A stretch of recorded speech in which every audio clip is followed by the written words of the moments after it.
বছর ঘুরে আবারও এসেছে ডিসেম্বর মাস।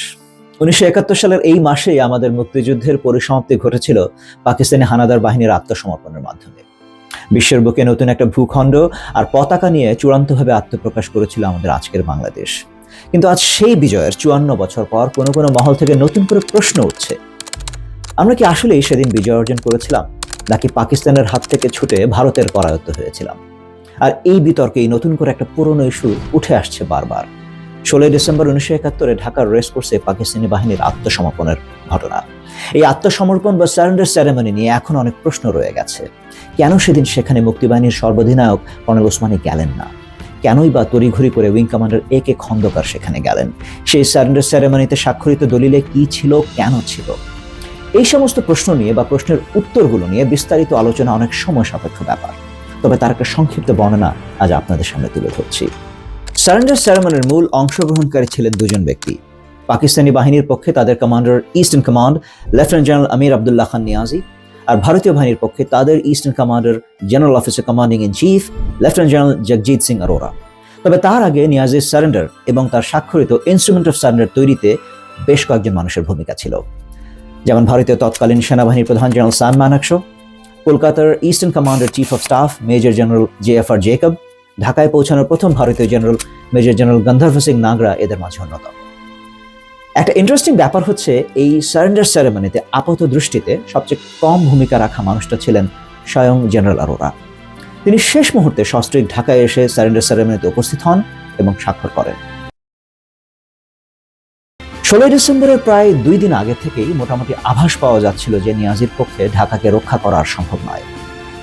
১৪ ডিসেম্বর পূর্ব পাকিস্তানের সর্বশেষ বেসামরিক গভর্নর ডক্টর A.M. মালেকের পদত্যাগের পর থেকেই বোঝা যাচ্ছিল নিয়াজি যুদ্ধবিরতি অথবা আত্মসমর্পণে বাধ্য হবেন।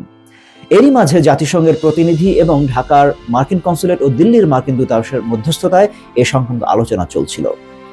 এই প্রেক্ষিতে ১৫ ডিসেম্বর সকাল ৯টা থেকে পরের দিন অর্থাৎ ১৬ ডিসেম্বর সকাল ৯টা পর্যন্ত সাময়িক যুদ্ধবিরতির ঘোষণা আসে।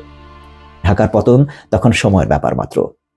খুব সংক্ষেপেও যদি ঢাকার এই সারেন্ডার সেরেমনির পেছনের গল্পটা বলতে হয়, তাহলে সেটা শুরু করতে হবে ১৬ ডিসেম্বর সকাল থেকে।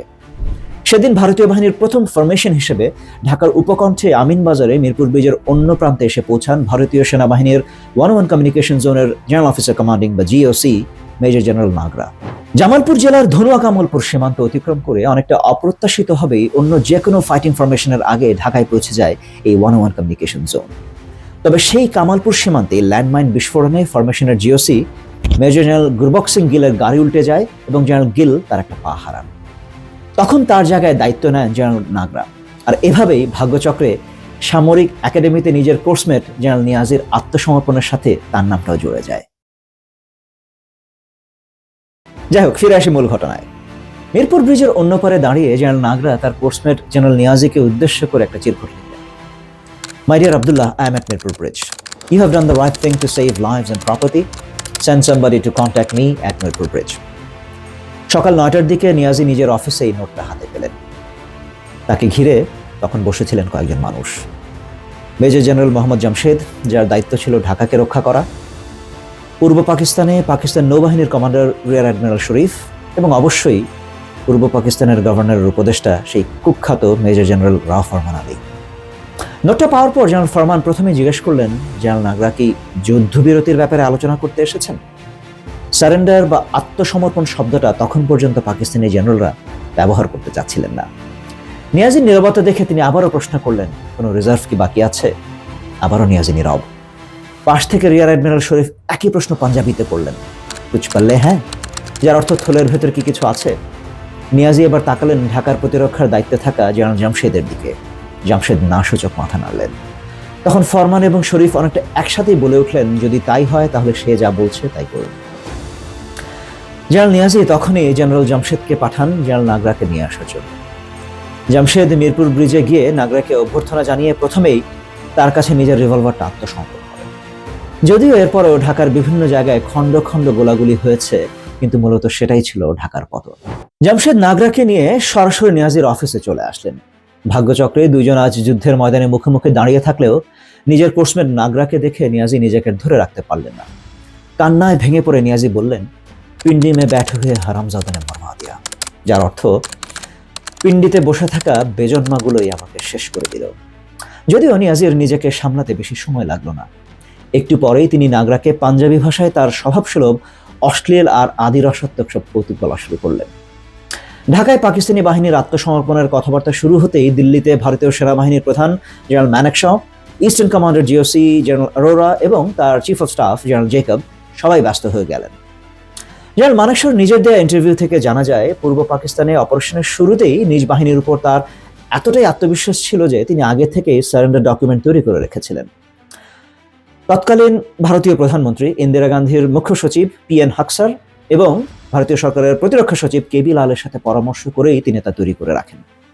সত্যি যখন ঢাকায় পাকিস্তানিদের সারেন্ডারের সময় ঘনিয়ে এলো, জেনারেল মানেকশ নিজেই টেলিফোনে ইস্টার্ন কমান্ডের চিফ অফ স্টাফ জেনারেল জেকবকে সেই ইনস্ট্রুমেন্ট অফ সারেন্ডার ডিকটেট করে দেন। ঢাকায় যখন নিয়াজির সাথে নাগরার সাক্ষাৎ হচ্ছে, প্রায় একই সময়ে জেনারেল মানেকশ কলকাতায় ফোন করে জেনারেল জেকবের সাথে কথা বলে তাকে তখনই ঢাকায় চলে যেতে বলেন। জেনারেল জেকব খুব ব্যস্ত সময় পার করছিলেন। তিনি তার অধীনস্থ স্টাফ অফিসার ব্রিগেডিয়ার আদি মেহরজি সেঠনাকে নিশ্চিত করতে বলেন যেন মুক্তিবাহিনীর পক্ষে কর্নেল ওসমানী এবং wing commander AK Khandakar surrender সেরেমনিতে উপস্থিত থাকেন। ওসমানী তখন কলকাতায় ছিলেন না। 13 ডিসেম্বর থেকেই তিনি কুমিল্লায় অবস্থান করছিলেন। AK খন্দকারও তার অফিসে ছিলেন না। আশেপাশে খুঁজে তাকে কলকাতার নিউ মার্কেটের কাছে পাওয়া যায় এবং তিনি তার পরনে সেই সিভিল ড্রেসেই সরাসরি দমদম বিমানবন্দরে চলে যান। পোশাক পাল্টে ইউনিফর্ম পরার সময়টুকু তিনি পাননি। অন্যদিকে কুমিল্লায় ওসমানীর সফর সঙ্গী হিসেবে ছিলেন বাংলাদেশ ফোর্সেস হেডকোয়ার্টারের chief of staff colonel MA Rab, doctor Zafrullah Chowdhury, ভারতীয় সেনাবাহিনীর ব্রিগেডিয়ার উজ্জ্বল গুপ্ত এবং শেখ মুজিবুর রহমানের বড় ছেলে শেখ কামাল, যিনি তখন ওসমানীর ব্যক্তিগত সহকারী বা ADC হিসেবে দায়িত্ব পালন করছিলেন। 16 ডিসেম্বর ঢাকায় পাকিস্তানিদের সারেন্ডারের খবর জানতে পেরে সফর সঙ্গীরা যখন ওসমানীর কাছে ঢাকায় যাওয়ার ব্যাপারে বারবার জানতে চাচ্ছিলেন, অনেকটা বিমর্ষ হয়ে একসময় ওসমানী তাদের বলেন তাকে ঢাকায় যাওয়ার নির্দেশ দেওয়া হয়নি, বরং বলা হয়েছে প্রবাসী সরকারের বাকিদের সাথেই তিনি যেন ঢাকায় যান, সেটারও দিনক্ষণ পরে জানানো হবে। ব্রিগেডিয়ার উজ্জ্বল গুপ্তের কাছ থেকে যখন তিনি শুনলেন সিলেটেও শত্রুমুক্ত হয়েছে, তিনি তখন সিলেটে যাওয়ার সিদ্ধান্ত নিলেন। ভারতীয় হেলিকপ্টারে করে সিলেটের পথে রওনা করার একটু পরেই একটা ফাইটার জেট এসে তাদের হেলিকপ্টারে আক্রমণ করে।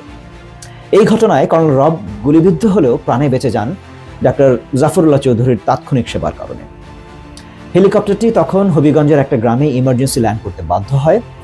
সেই ফাইটার জেট কাদের ছিল তা নিয়ে কোনো অফিসিয়াল বক্তব্য আজ পর্যন্ত পাওয়া যায়নি।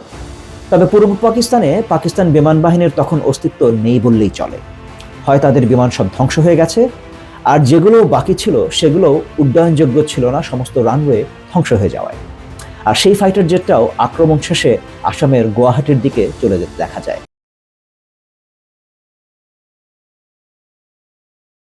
এদিকে ঢাকায় তখন প্রায় দুপুর। জেনারেল জেকব ততক্ষণে পৌঁছে গেছেন জেনারেল নিয়াজের অফিসে। তার সাথে সেখানে উপস্থিত ছিলেন জেনারেল নাগরা আর eastern commander colonel intelligence colonel MS Khara. এখানেই প্রথম নিয়াজিকে সারেন্ডার ডকুমেন্টটা জেকব পড়তে দেন। এই সারেন্ডার ডকুমেন্টে বাংলাদেশ ফোর্সেস কথাটা মাত্র একবারই উল্লেখ করা হয়েছিল, যেখানে বলা হয় যে জেনারেল নিয়াজি বাংলাদেশে অবস্থিত পাকিস্তানের সকল সশস্ত্র বাহিনী ভারতীয় ও বাংলাদেশ ফোর্সেসের general officer commanding in chief general অরোরার কাছে সমর্পণ করছেন। এখানে বাংলাদেশ ফোর্সেস কথাটা নিয়ে জেনারেল রাও ফরমান আলী আপত্তি জানালে জেনারেল জেকব প্রথমেই বলেন এটা এভাবেই দিল্লি থেকে এসেছে। তার সঙ্গে থাকা ইন্টেলিজেন্সের কর্নেল খারা সাথে সাথে বলেন এটা একান্তই ভারত আর বাংলাদেশের অভ্যন্তরীণ ব্যাপার, আপনারা শুধু ভারতীয় সেনাবাহিনীর কাছেই আত্মসমর্পণ করছেন। নিয়াজি প্রায় পুরোটা সময় নীরব ছিলেন। এক পর্যায়ে তার নীরবতাকেই সবাই সম্মতি ধরে নেন এবং সারেন্ডার সেরেমনির প্রস্তুতি শুরু করে দেন। আর এভাবেই সেদিন অর্থাৎ 16 ডিসেম্বর বিকাল 5টা নাগাদ রমনার রেস কোর্সে সারেন্ডার সেরেমনি অনুষ্ঠিত হয়। ইনস্ট্রুমেন্ট অফ সারেন্ডারে স্বাক্ষর করেন জেনারেল অরোরা এবং জেনারেল নিয়াজি। পেছনে এক কোনায় নীরব দর্শকের মতো দাঁড়িয়ে থাকলেন উইং কমান্ডার AK খন্দকার। ভারতীয় সেনাবাহিনীর হর্তাকর্তাদের বক্তব্যতে এটা পরিষ্কার যে এই ইনস্ট্রুমেন্ট অফ সারেন্ডারের খসড়া তৈরিতে প্রবাসী সরকার বা মুক্তিবাহিনীর সাথে কোনো রকম পরামর্শ করা হয়নি, তাদেরকে ব্যাপারে কিছু জানানো হয়। এমনকি মূল ডকুমেন্টের কোনো কপিও প্রবাসী সরকারকে দেওয়া হয়নি। জেনারেল মানেকশ নিজেই একথা বলে গিয়েছেন যে সারেন্ডার ডকুমেন্টের 4 কপি তৈরি করা হয়েছিল, একটা জেনারেল নিয়াজির জন্য, একটা জেনারেল অরোরা বা তার ইস্টার্ন কমান্ডের জন্য, একটা ভারতীয় সেনাবাহিনী প্রধানের দফতরের জন্য, আর একটা ভারতের কেন্দ্রীয় সরকারের জন্য। অর্থাৎ বাংলাদেশের প্রবাসী সরকারকে মূল সারেন্ডার ডকুমেন্টের কোনো কপি দেওয়ার কথা তারা বিবেচনা করেন। এই ইনস্ট্রুমেন্ট অফ সারেন্ডারের কোথাও অ্যালাইড ফোর্স বা জয়েন্ট ফোর্স জাতীয় কোনো শব্দের ব্যবহার ছিল না। এখানে স্বাক্ষরকারী বা সিগনেটারি হিসেবেও বাংলাদেশের পক্ষে কাউকে রাখা হয়নি।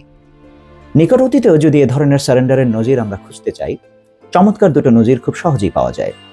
দ্বিতীয় বিশ্বযুদ্ধে জার্মানি ও জাপানের সারেন্ডার।